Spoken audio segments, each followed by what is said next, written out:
We're working to connect a region of over 600 cultural bridges between our lands.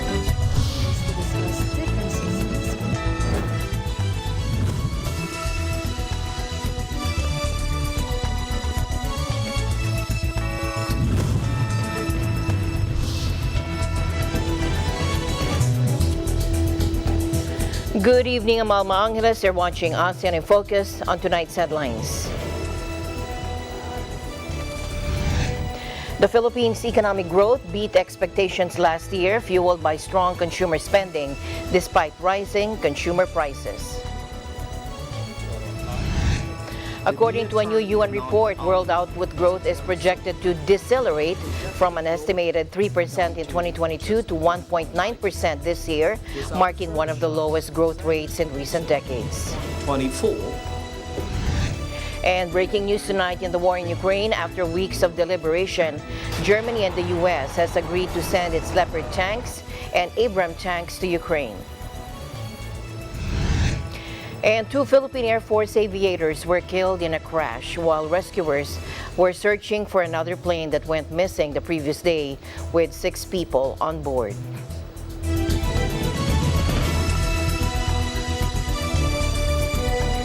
First in our news, the Philippines' economic growth beat expectations last year, fueled by strong consumer spending despite rising consumer prices, according to officials today.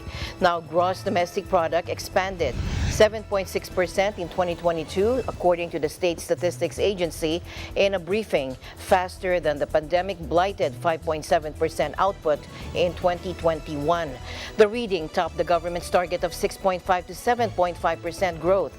There was so much pent-up demand, and that significantly improved economic activities, socio-economic planning, Arsenio Balisacan said in the briefing. He also said, "We are confident that we will remain in our high growth trajectory." Growth in the last 3 months of the year also beat expectations, expanding 7.2% against a 6.6% median estimate in a Bloomberg survey of economists. Balisacan said the improvement is in the labor market conditions, increased tourism, revenge and holiday spending, and the resumption of face-to-face classes supported the growth this quarter. He also said consumer spending weathered rising inflation as pent-up demand to spend in restaurants and entertainment, as well as more jobs, fueled domestic demand. Clearly, he said, if not for the high inflation and elevated prices during this period, growth could have been higher. Inflation hit 8.1% in December, the fastest in 14 years, prompting the central bank to aggressively raise interest rates. Inflation stood at 5.8% for the full year, above the bank's target.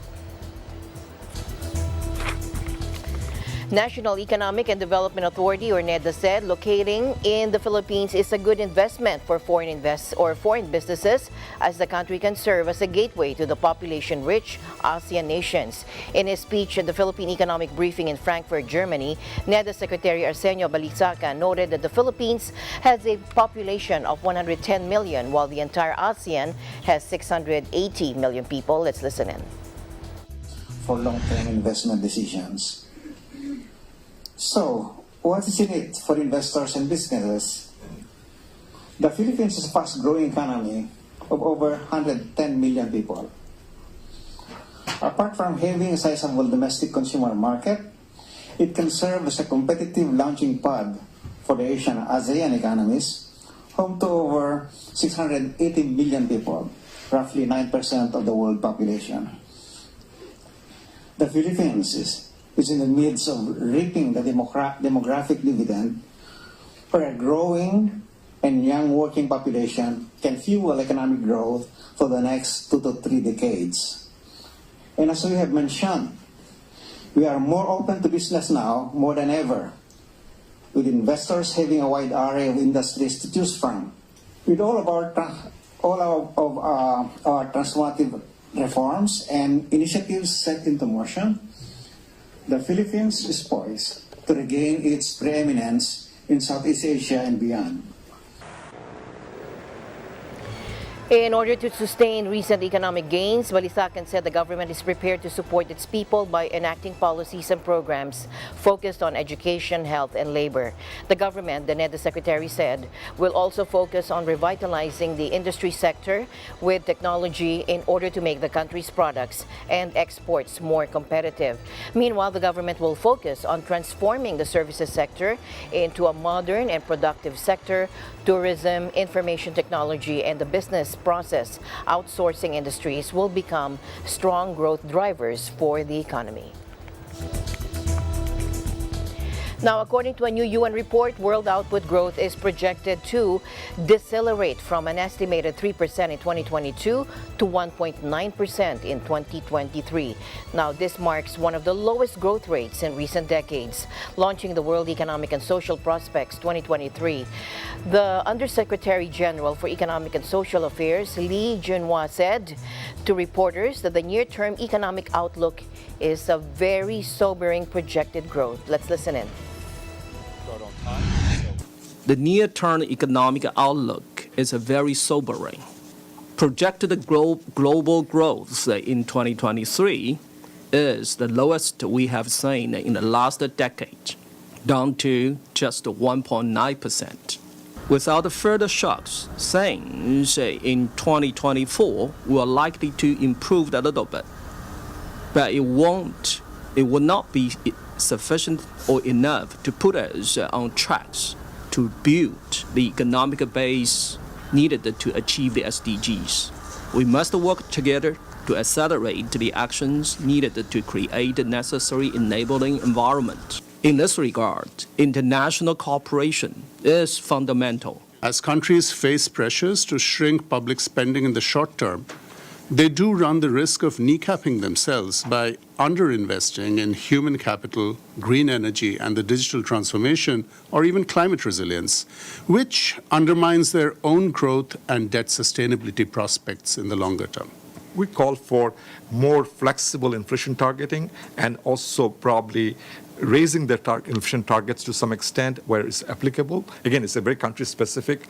We don't have prescription for all countries, but in general, that is the direction that may help to mitigate, to overcome the challenges. On the fiscal policy side, our one and only message for the global community at this stage is that to avoid fiscal austerity, also known as fiscal consolidation. Now, multiple crises have converged to batter the world economy. The UN report cites a series of multiple and severe shocks for unleashing one of the lowest global economic outputs in recent decades. It says the COVID-19 pandemic, the war in Ukraine, surging inflation, and the climate emergency, among other crises, are setting back short-term growth prospects and threatening to undermine longer-term sustainable development in the poorer countries. According to VOA News, the report calls on governments to avoid fiscal austerity measures to get out of their economic doldrums. This, it says, would stifle growth and disproportionately affect the most vulnerable groups, set back progress in gender equality and STEMI development projects. The report recommends reallocations of public expenditure through direct policy interventions that will create jobs and reinvigorate growth. It says strategic public investments in education, health, new technologies, and climate change mitigation and adaptation can bring about large social and economic returns. In tonight's other news, 2 Philippine Air Force aviators were killed in a crash on Wednesday, while rescuers were searching for another plane that went missing the previous day, with 6 people on board, according to authorities. Now, during a training, the military's SF-260 Marcheri plane plummeted onto a rice paddy in Pilar Town near Manila, killing the pilot and another aviator, according to Bataan Province's Police Chief Colonel Romel Velasco. It's a total wreck. The wings were separated, Velasco said, after visiting the crash site. No one could survive this, he said, adding that the bodies have been recovered. An investigation to determine the cause of the mishap is now underway, according to Air Force spokesperson Colonel Consuelo Castillo. In a separate incident, meanwhile, in the country's mountainous north, a Cessna plane carrying a pilot and 5 passengers failed to arrive at a remote airstrip on Tuesday, according to the Philippine Civil Aviation Authority. The missing plane had taken off from Kawayan Airport on a route that would have taken it across to the Sierra Madre mountain range, according to Eric Apolonio, spokesperson for the industry regulator. Air traffic controllers initiated a communication search after the plane did not respond half an hour after it was supposed to land, he said in a statement. The search and rescue operation was temporarily halted by poor weather on Wednesday. Breaking news tonight in the war in Ukraine. After weeks of deliberation, Germany has finally agreed to send its Leopard battle tanks to Ukraine. And we now learned that the United States also announced that it will also provide 31 Abrams tanks just days after the Biden administration has argued against the move. Let's listen in. The Abrams tanks are the most capable tanks in the world. They're also extremely complex to operate and maintain. So we're also giving Ukraine the parts and equipment necessary to effectively sustain these tanks on the battlefield. And we'll begin to train the Ukrainian troops on these issues of sustainment, logistics, and maintenance as soon as possible. I'm grateful to Chancellor Scholz for providing German Leopard 2 tanks and will lead an effort to organize a European contribution of 2 tank battalions for Ukraine. That's what this is about, helping Ukraine defend and protect Ukrainian land. It is not an offensive threat to Russia. There is no offensive threat to Russia. We're not going to allow one nation to steal a neighbor's territory by force. Our terms that preserve Ukraine's sovereignty and territorial integrity and honor the UN Charter, they're the terms we're working on. Now, the Abrams is armed with a 120mm main gun and 50 caliber and 7.62mm machine guns, and is powered by a 1,500 horsepower turbine engine. The provision of tanks announced by the U.S. and Germany follow recent pledges of dozens of other armored vehicles that will aid offensive operations by Kiev. Washington has pledged 90 Stryker armored personnel carriers and 109 Bradley infantry fighting vehicles. Germany promised about 40 of its Marder vehicles. Britain said it would provide 14 Challenger 2 heavy tanks, and France will give AMX-10 RC light tanks. Now, Washington's pledge came hours after Germany, which reportedly sought a U.S. commitment of tanks before agreeing to send its own, approved the long-sought delivery of its Leopard 2s to Ukraine. Unlike the German tanks, however, the Abrams will be procured with Ukraine assistance funding rather than directly drawn from existing stocks, meaning they will not arrive on the battlefield for months. But Pentagon said that very soon they will start doing the training for Ukrainian tankers. Take a look. The effort, the decision you saw today by both Germany and the United States was several weeks in the making through many discussions with the Germans and with our allies and partners. But it also, there's a military component here too, Phil. I mean, I get it. I get where you're kind of going is that these tanks are not going to get there for many months, and I understand that. But those Leopards won't take quite as long to get there as the Abrams, and we're not wasting the time. I mean, even as we procure these tanks, we're going to be, the Pentagon will very soon start doing the training for Ukrainian tankers, Ukrainian troops that man tanks, so that they can be ready to receive once those tanks are on the battlefield. Now, the German-made Leopard 2 tanks, however, will be drawn from existing stock. They're expected to arrive in 2 to 3 months. They are widely seen as one of the most effective battle tanks available. The decision to send the heavy weapons follows weeks of diplomatic wrangling. Germany faced mounting international pressure to send the tanks, and there are reports that the eventual decision to do so was conditional on the U.S. doing the same.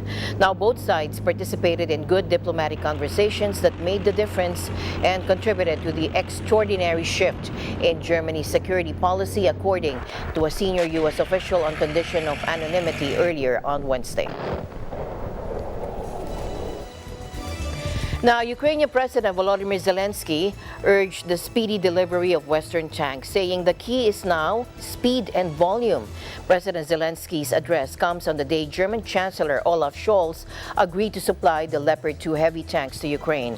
President Zelensky also said he expects long-range missiles and jets from the West, following the decision by Kiev's allies to supply Ukraine with Western tanks. Take a look. Ключове тепер швидкість та обсяг. Швидкість тренування наших військових, швидкість постачання танків в Україну, обсяг танкової підтримки. Ми маємо сформувати такий кулак свободи, після ударів якого тиранія вже не підніметься. Маємо відкрити постачання також далекобійних ракет для України. Важливо, ми маємо розширювати і нашу співпрацю в артилерії. Ми маємо вийти на постачання літаків для України. І це мрія, і це задача. President Zelensky, as we saw there, looked exhausted but surely determined, saying Ukraine needed more weapons, including long-range missiles and jets. The terrorist state must lose, Zelensky said, referring to Russia. The more defense support our heroes at the front receive from the world, the faster Russia's aggression will end, he said. Ukraine leader Volodymyr Zelensky on Wednesday thanked U.S. President Joe Biden for his decision to send Abrams tanks to his war-torn country. He said it's an important step on the path to victory. He turned 45 on Wednesday, tweeted this, thanking Biden for his powerful decision. In tonight's other news, Norway's sovereign wealth fund, the world's biggest, has excluded 2 companies from China and India for selling weapons to Myanmar, according to the Norwegian Central Bank. The fund said it had divested from AV China Industry Technology and Barrett Electronics due to the unacceptable risk that the companies are selling weapons to a state that uses these weapons in ways that constitute serious and systematic breaches of the international rules of the conduct of hostilities. The fund, which was valued at 13.2 trillion kroner or $1.3 trillion on Wednesday, owned 0.37% of the Chinese group and 0.32% of the Indian company at the end of 2021. The most recent figures available show it said AV China had delivered light aeroplanes in December 2021 to Myanmar, which has been in turmoil since Aung San Suu Kyi's civilian government was toppled in an army coup almost 2 years ago. Barrett Electronics, meanwhile, delivered a remote-controlled weapon station to Myanmar in July of 2021. The fund, in which the Norwegian state's oil revenues are placed, is one of the biggest investors in the world, with stakes in more than 9,000 companies. It also has holdings in bonds and real estate.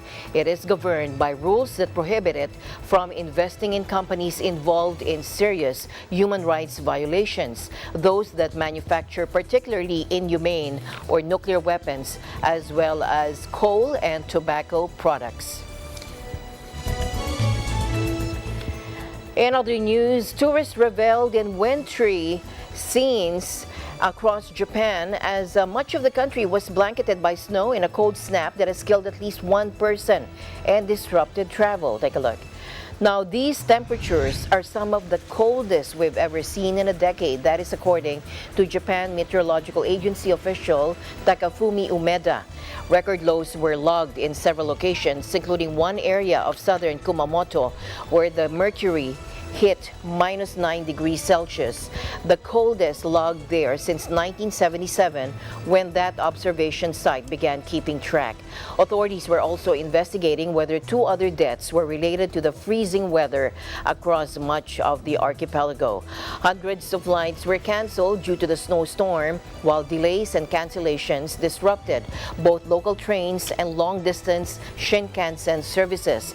Vehicles on major roads in several nation locations were left stranded. Meanwhile, frigid conditions are also being experienced across the Korean peninsula. South Korea's Meteorological Administration issued a special cold wave warning on Tuesday as temperatures dropped as low as -16 degrees Celsius in Seoul and -25 near the North Korean border on the coldest day of the season so far. North Korean authorities have issued extreme cold weather warnings for the entire country, with temperatures forecast to drop to dangerous lows in some of its poorest regions, according to NK News. In other news, Thai fishermen and business owners have filed lawsuits worth $150 million against a subsidiary of U.S. energy giant Chevron over a huge oil spill last year, according to lawyers. First, let's listen in. Let's take a look back.